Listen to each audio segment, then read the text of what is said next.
Hello everybody, my name is Reverend Geoff Boxer, and up until fairly recently I was the minister of St Peter's Methodist Church there in Canterbury, and St Peter's also has St Peter's Methodist School just behind it, which some of you might know. But I'm also the father of Mrs Bohr, who you will know as a teacher there at St John's, and she's asked me whether I'd say a few words about the theme that you're thinking about this week, which is the theme of ambition. I wonder if you ever had a problem that seems to be so big that you think you're never going to overcome it. It just seems so big that you're never going to defeat it.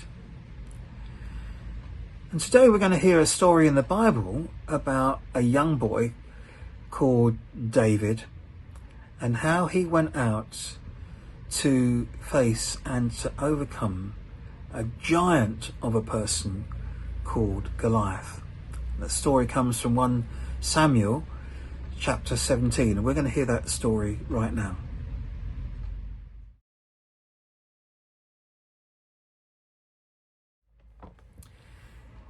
You know, I love that story, and there are bits of that story that actually, although it's very serious, that the bits of that story that really make me laugh and they make me smile. Because on the one hand, you've got David, who's so small, he's just a young lad, he's a shepherd boy, and he's not even supposed to be there at the battlefront. He's there to bring food to his brothers who are in the Israelite army, fighting with King Saul, and he brings them food, and he's not supposed to be there.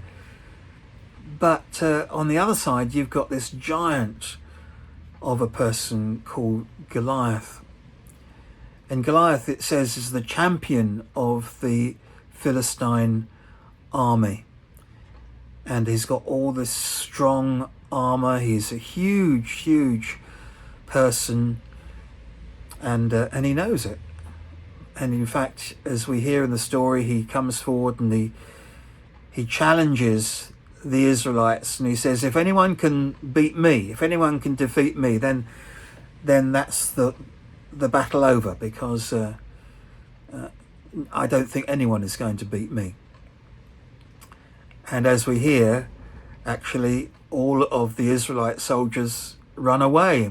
They're frightened of him because he's so big and so powerful. All except David.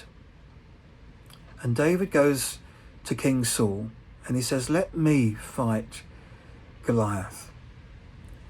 And King Saul looks at David and he says, but who are you? You're nothing. You're so small.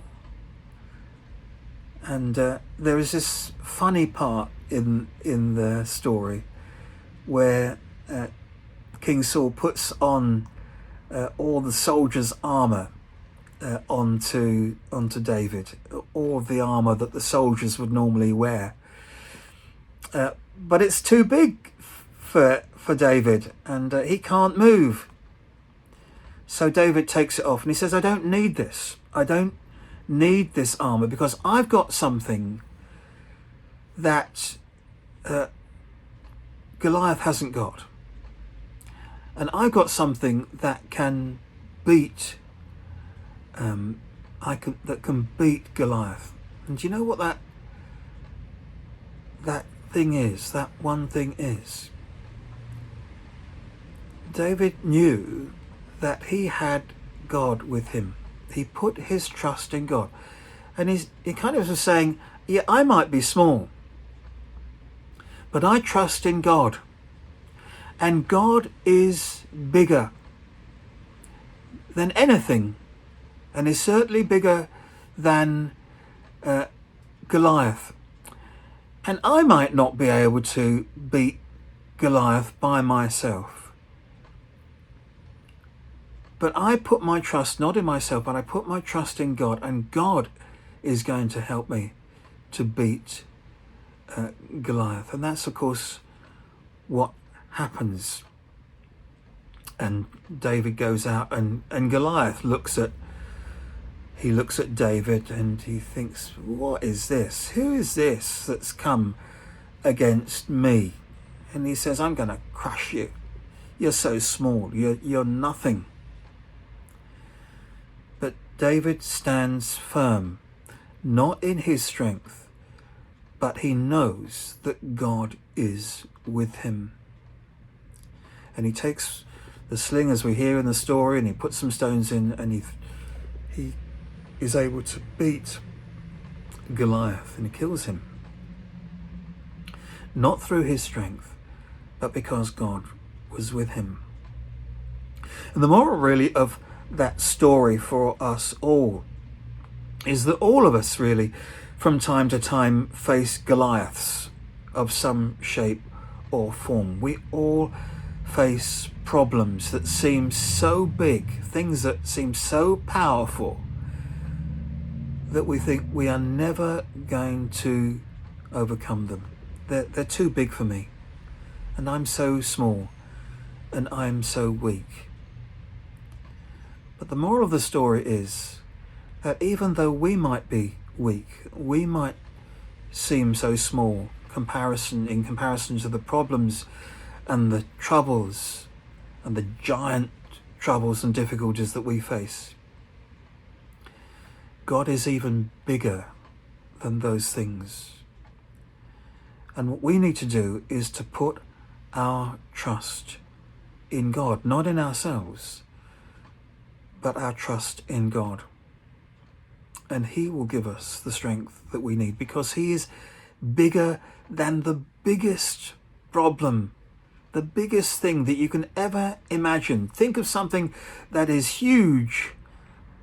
God is even bigger. You know, there's a particular favourite Bible passage that I often will go back to when especially I'm facing difficulties and troubles and problems. And it comes from Isaiah chapter 40, and it's verse 31. And it says this. It says, those who trust in the Lord will find new strength. They will soar high on wings like eagles. They will run and not grow weary. They will walk and not faint. And what that passage from the Bible is saying is, yes, you may be weak by yourself. You may not have the strength to overcome these troubles and these problems. But God is bigger, and he will give you the strength and the power that you need. And the way that ties in with our theme of ambition is that if we put our faith in God and trust God, then we need to think bigger than just ourselves. Think bigger. Think of the things you can do, not in your strength, not in your power, but in the strength and the power that God can give you, because he is bigger than anything, and certainly bigger than any of the problems, any of the Goliaths that you might have to face. I hope you're able to do that.